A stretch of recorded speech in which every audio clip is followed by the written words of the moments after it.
On August 13th, 1961, East German soldiers and police commenced the construction of the Berlin Wall.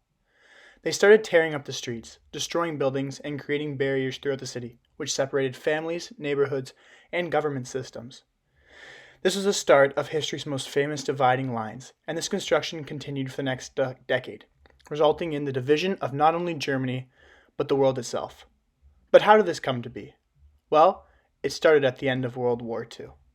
Following the Germans' defeat during World War II, the Allies divided up the city of Berlin with the rest of German land into four sections. Each respective country was tasked with correcting the errors made in the past through the implementation of proper government structure and economic wealth. These four countries were the USA, France, Britain, and the Soviet Union. At the time, three of the countries had very similar political views, which made life in West Germany about as normal as it could be.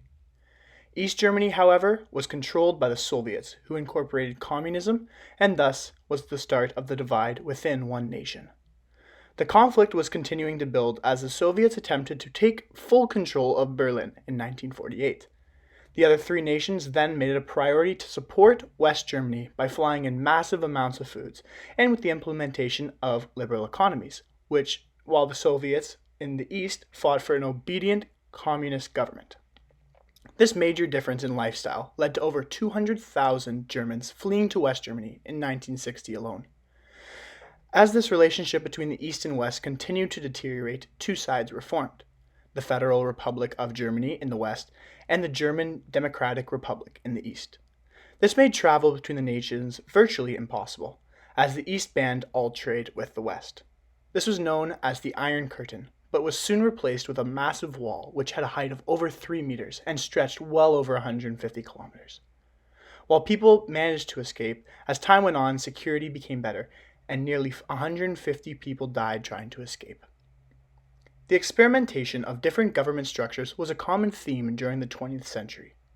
The desire for this utopian society was immense, so naturally people and countries had their own personal beliefs. From an internal perspective, there was a constant struggle of identity, and this left many people unhappy.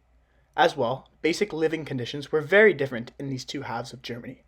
The East used propaganda to lie to the people and justify the brutal living conditions experienced.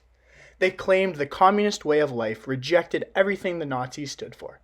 However, they also portrayed the West as a continuation of the Nazi regime.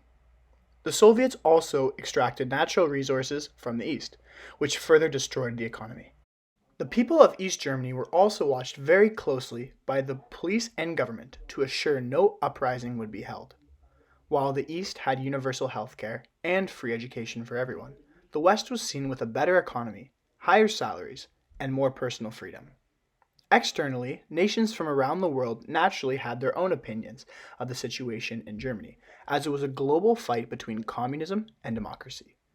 The East tarnished its reputation through the oppression of its people, and soon East Germany was seen as a global symbol of communist repression. Gradually, as time went on, barbed wire and smooth edges were used to make the climbing of the wall impossible. Spike strips, landmines, and guard dogs were seen with hundreds of sniper towers and bunkers. Tensions continued to build for the next few decades, and an end to this oppression seemed to be near. The government understood that riots and rebellions would soon break out, and slowly restrictions were lifted. Crowds stormed the wall in 1989, and the guards were forced to open the gate into West Germany. Other countries helped influence the changes that were soon to be made, most notably with European nations linked to the West and the United States, led by their president, Ronald Reagan. With the seal now broken, there was no going back, and the wall was soon torn down, and Germany was now united.